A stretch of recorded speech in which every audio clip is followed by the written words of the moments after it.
Hello everybody, Jade Hamilton here. I'm back with you and hopefully normal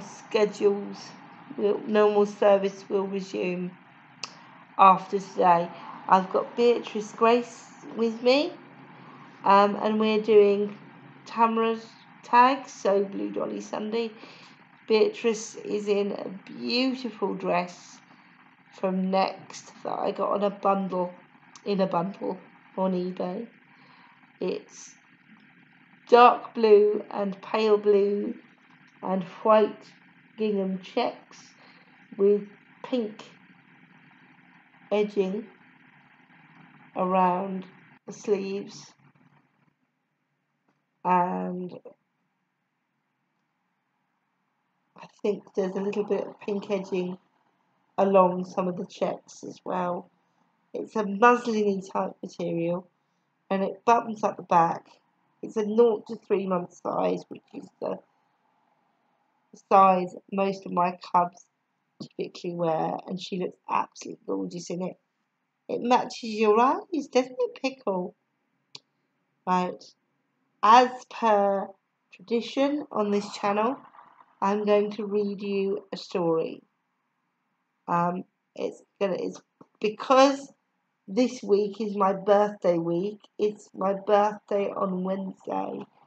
I decided to pick a book that I have loved for a very, very long time. I've loved this book since I was about 7. It's The Pinballs by Betsy Byers, which is the story of a foster family and the sort of trials and tribulations they all go through. As a result, some of the chapters are quite heavy going. So when we get to those, I will put them in separate videos. I think I may do that for this first one, actually, because it does go into detail about why the kids are in foster home. Some of which could be a little bit traumatic, so I will put this in a separate video, I think.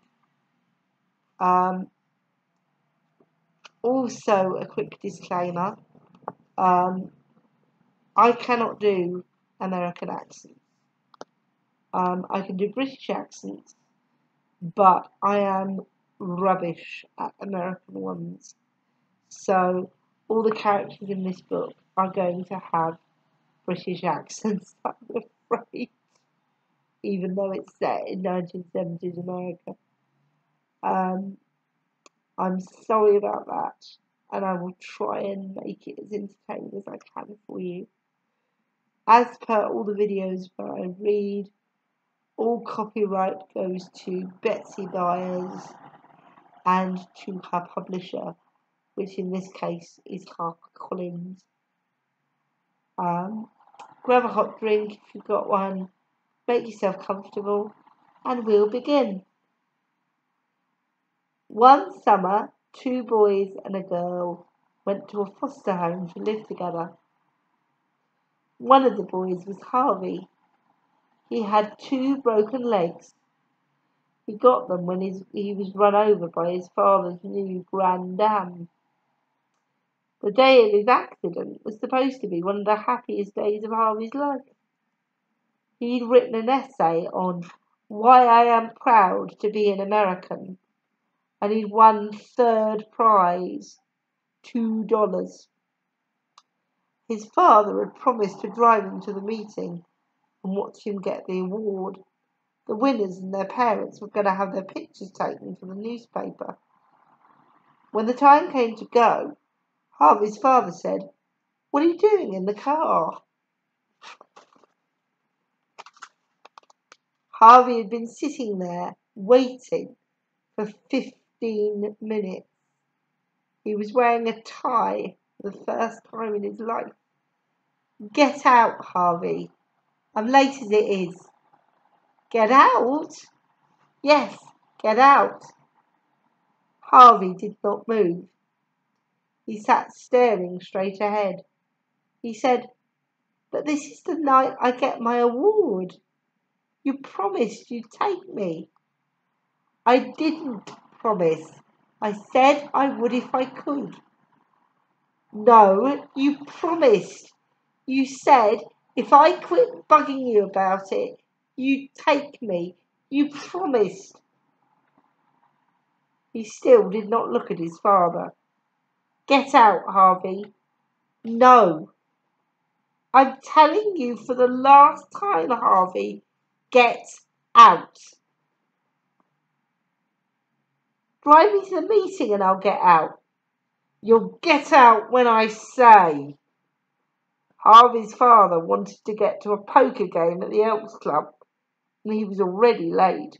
"And I say you get out now." With that, his father leaned over, opened the door, and pushed Harvey out of the car. Now Harvey looked at his father. His father's face was as red as if it had been turned inside out. Quickly, Harvey ran to the front of the car to try and open the other door. When he was directly in front of the car, his father accidentally threw the car into drive instead of reverse. In that wrong gear, he stepped on the gas, drove straight over. He stepped on the gas, ran over Harvey, and broke both his legs. The courts had taken Harvey away from his father and put him in the foster home until such time as the father can control his drinking and make a safe home for the boy. The second boy was Thomas J. He didn't know who he belonged to. When he was 2 years old, someone had left him in front of a farmhouse like he was an unwanted puppy.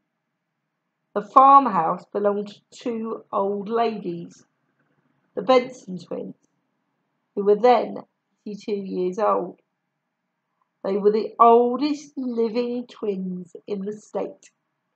Every year on their birthday, they got letters of congratulations from the governor.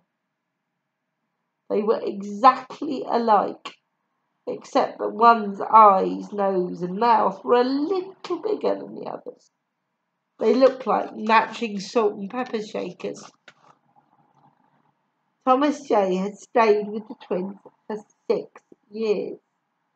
The twins had meant to take him into town and tell the authorities, but they kept putting it off. First, it was because he was pleasant company. Later, because he was good help in the garden. When the twins broke their hips at age 88, Thomas J. was discovered for the first time by the authorities. Nobody knew who he was or where he came from. He was sent to the foster home until such time as his real identity can be established or permanent adoptive parents located. The girl was Carly. She was as hard to crack as a coconut. She never said anything polite. When anyone asked her how she was, she answered, "What's it to you?" or "Bug off." Her main fun was watching television, and she threw things at people who blocked her view. Even the dog had been hit with the TV guide when he stepped in front of the set while Sonny and Cher were singing "I Got You, Babe." Carly had to go to the foster home because she couldn't get along with her stepfather. She had had 2 stepfathers, but the new one, Russell, was the worst. He was mean to everybody in the family, but especially to Carly. He resented everything she did. Once he'd hit her so hard when she wouldn't tell him where she'd been that she'd got a concussion.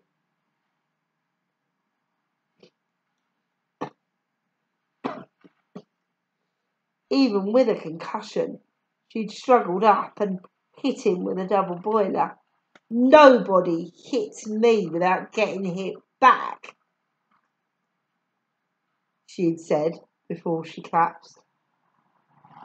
Carly was to stay at the foster home until the home situation stabilises. Stabilises, Carly had said to the social worker in charge of her case. What's that mean? It means until your mother and stepfather work out their problems. Woo! Carly said. That means I'll stay until I'm ready for the old folks' home. The first thing Carly did when she got to the foster home was pull the plastic footrest up close to the TV. Don't talk to me when Young and Restless is on, she warned the foster mother, who was standing behind her. I just wanted to welcome you, Mrs. Mason said. She put one hand on Carly's back. Carly shook it off. Welcome me during the commercial, she said. Oh, so Carly's already arrived at the foster home and she's creating quite an impression, isn't she?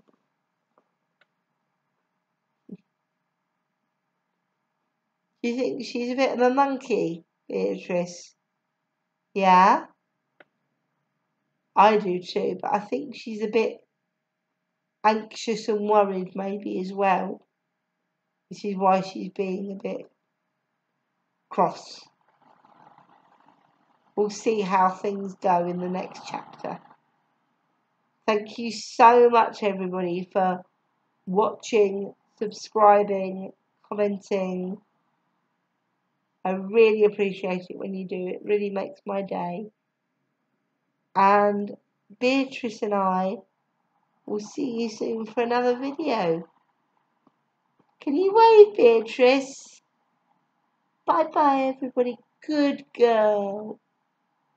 Thank you so much, everybody. Cheerio.